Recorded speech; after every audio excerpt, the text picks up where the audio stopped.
most of them has not the same origin. Most of them massively are converted to Judaism from the 200 before Jesus Christ till the 18th century, 19th century. With me I have Professor Shlomo Sands, author of a book that's making waves here in Israel, The Invention of the Jewish People.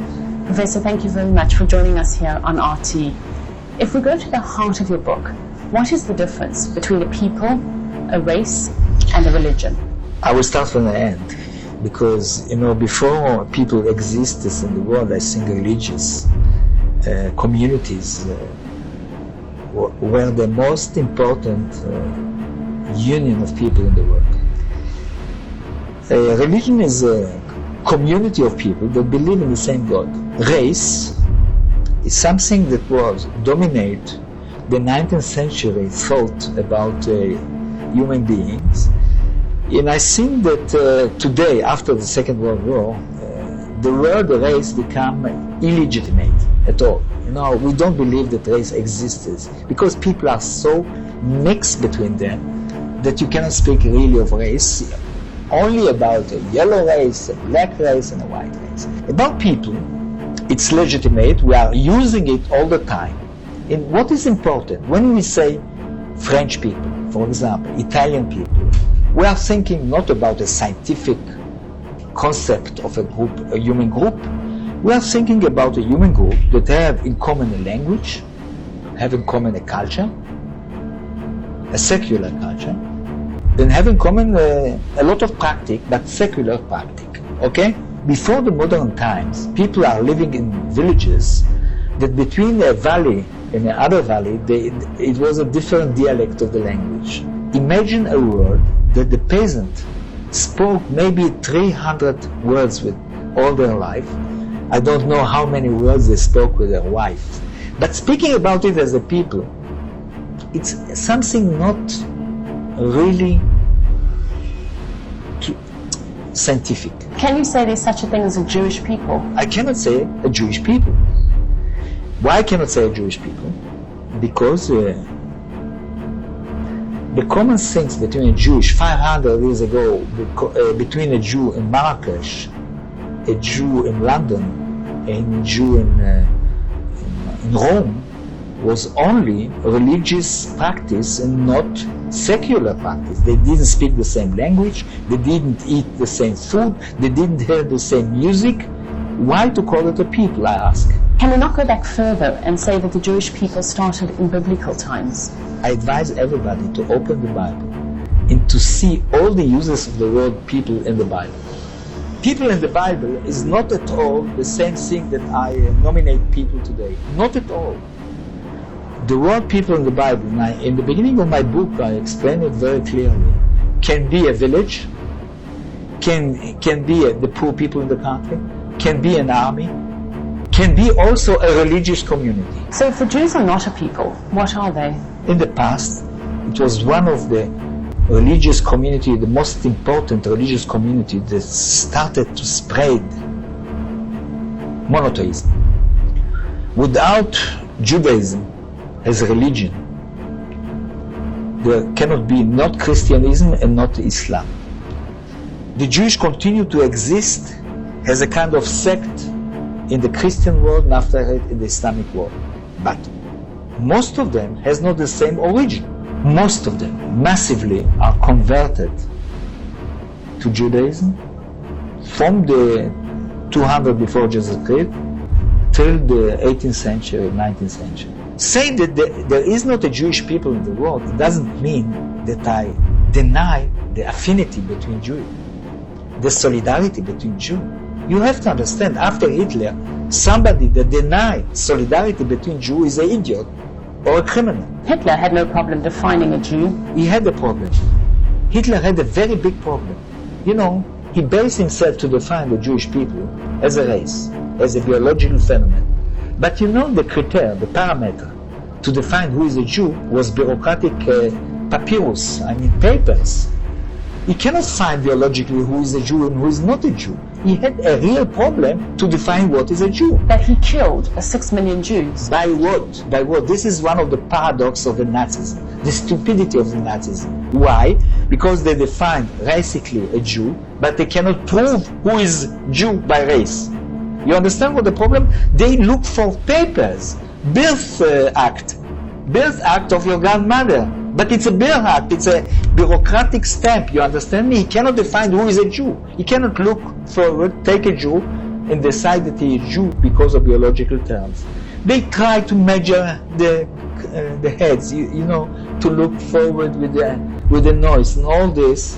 They couldn't arrive to define who is a Jew. So who were the 6 million that he killed? First of all, it's called the Polish, you know. They put away the Yiddish people outside from them, you understand? But he could find who is a Jew by culturally, by language, not by physical, biological way of looking. Did Hitler and anti-Semitism make the Jews into a people? No, because, you know, first of all, he crushed out from Europe us. Hitler contributed a lot to solidarity between Jews, affinity between Jews. But you know, between homosexual community, it exists today a lot of solidarity, a lot of affinity. There are groups, also political groups, but they are not a people. Is there a Jewish people today? I don't believe. There is an Israeli people, and there is a Jewish solidarity. But there is not a secular Jewish culture that can unify me and a rabbi in Brooklyn. Can I speak with a Jew that is living today in Hungary? We don't have any common language.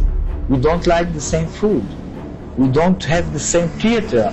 We don't have the same cinema. And I'm thinking about somebody is living in Moscow, a Jew that is living in Moscow. He's not speaking Hebrew like me. He don't understand the Israeli cinema like me. He's not living with me. If there is no Jewish people, what does this mean for Zionism? Oh, look on the internet how they react to my people. Because you see, Zionism, the raison d'être of Zionism, that is a Jewish people. If not, what is the legitimation of this colonization that we did here?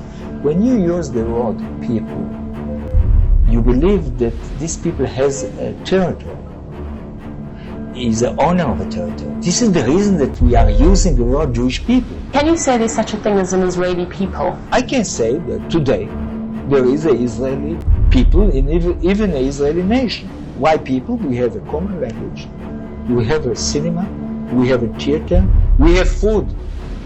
We stole it from the Palestinians, but we have a national food like the hummus. Now, with all this, when I'm a real denier of the Jewish people, I'm not a denier of the Israeli people. But it's very important to understand. I think the Israeli people that living today has a right to live here.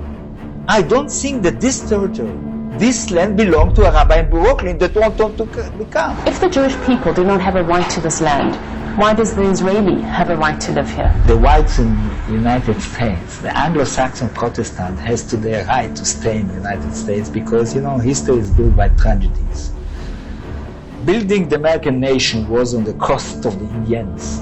Everybody knows in the United States. It's too late to deny the rights of the white people to live in North America. It's too late and dangerous to deny the right of Israelis to live here. Are the Palestinians a people? Yeah, Zionists built two peoples there, not only one. The Israeli people and the Palestinian people. Without Zionism, it could be that the Palestinians, the people that we call Palestinians today, were a part of the Syria. Today there is a Palestinian people, but it wasn't, even in 48, I'm not sure, yet the Palestinian people existed. But Arab population, yes, in the Israeli state was built on the count of this Arab population. Do the Palestinian people have as much right to this land as the Israelis? Much more. Much more. I'm sorry to tell them that they lost the right to leave, to return, but they have rights that we have to pay for. How do you see the future of the Jewish state? Imagine that Great Britain will declare tomorrow that it belongs to the English people. For how long Scots people, Welsh people, will declare independent from England? Britain belongs to everybody that is living in Britain. The same thing with Israel. I want that Israel will declare that it belongs to all the citizens, Israeli citizens, Jewish, Arabs. You have to understand. And the world has to understand. A quarter of this population that is Israeli citizens are not considered a Jew. It's like you decided that the Latinos and the black will not be, United States will not belong to them. It's not so clear. I don't know what is the chutzpah. If you want, it's unbelievable for me. It's so stupid that sometimes I don't believe that it's real. Bibi Netanyahu asked the world, the Arab world, to recognize Israel as a Jewish state. The state has to belong to all the citizens. If not, in a very, very close future, the Israeli Palestinians or the Israeli Arabs or the Palestinian Israelis will decide to not accept the game of the rules of the game. Listen, Genesis chapter 11 verse 10 explains the genealogy of Shem. Shem was a black man in Africa. If you repeat this fact, Genesis 14 verse 13, Abraham steps on the scene. Being a descendant of Shem, which is a fact, means Abraham too was black. Abraham, born in the city of a black man, called Nimrod, grandson of Ham. Ham had 4 sons. One was named Canaan. Here, let me do some explaining. Abraham, Isaac was Jacob had 12 sons, for real, and these were the children of Israel. According to Genesis chapter 10, these were the children of Israel. According to Genesis chapter 10, these were the children of Israel. According to Genesis chapter 10.